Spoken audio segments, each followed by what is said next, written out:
Okay then, listen up. What a race last week between the Champ Takeover Target and the Challenger Dance Hero.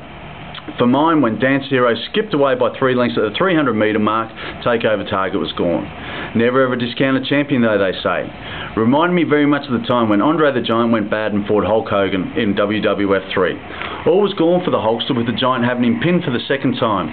The ref raised the Hulkster's arm and was about to let it drop for the third and final time to declare the bout over, when from the depths of courage that only the Hulkster could show, he kept his arm up and forced the Giant off. With a couple of coat hangers, he had the Giant begging for mercy. The bout, of course, ended with the Hulkster body slamming the evil Andre the Giant and pinning him for a count of 3. All was well in the world, just like it was last week at 3:30 on Saturday here with Sydney Racing. Anyways, we're playing on a heavy track as the rain has tumbled down in Sydney all week. More rain is forecast this afternoon and tomorrow and tonight. I think we'll be looking mostly for fit heavy trackers on Saturday, that is, if there's such a thing at this time of year. Race 1 and a maiden again is the first race. The Toppy has run third on the heavy, and Business Plan has 2 placings on the dead, including last week's second behind that little beauty of a special, Universal Magic. Danny Didn't Do It has the master trainer of fresh horses, Gerald Ryan, preparing him, but the trial of Bella Cantata was more than good enough to take care of these. Include Business Plan for Quinellas. Race 2 on the Frio Shocker, Sports Ground backs up. Frio Shocker, because if you look at the ownership, Pavlich, Longmuir and Norris are all apart. Monty Ichiban has the first up bush experience that I really like, and then into town. The 8, Captain Oates, has David Payne putting on the South African Darren Beedman, Jay Lloyd, as Payne suggested earlier in the week. Will the South African connection be looking after one another? I'm sure they will, but we'll be going for Sports Ground, the Frio Shocker, to take the cash. Race 3, and if it was good to dead on Saturday, the best bet in the land would be going around here. A lot of Loot has got so much superior form compared to all his competitors, but the heavy track is the query.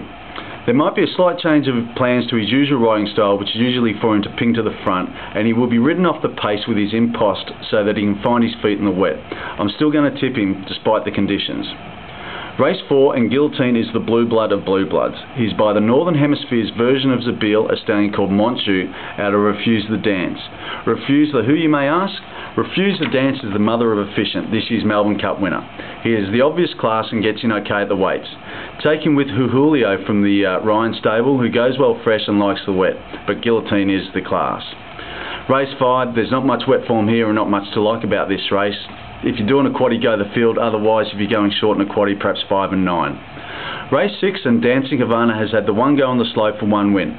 Nothing else in the race has any sort of form on the wet, so the Waterhouse Sin combination for me. Race 7, and the Karate Kid goes well on the wet. Buzzy Henry, I reckon there's a horse in him. You Raise Me Up goes on the wet, and Harry Kay backs up after the win last week.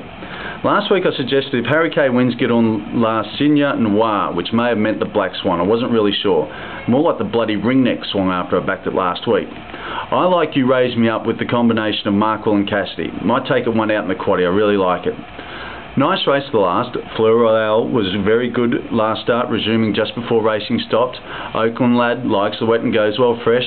Albie Nimble has a wrap.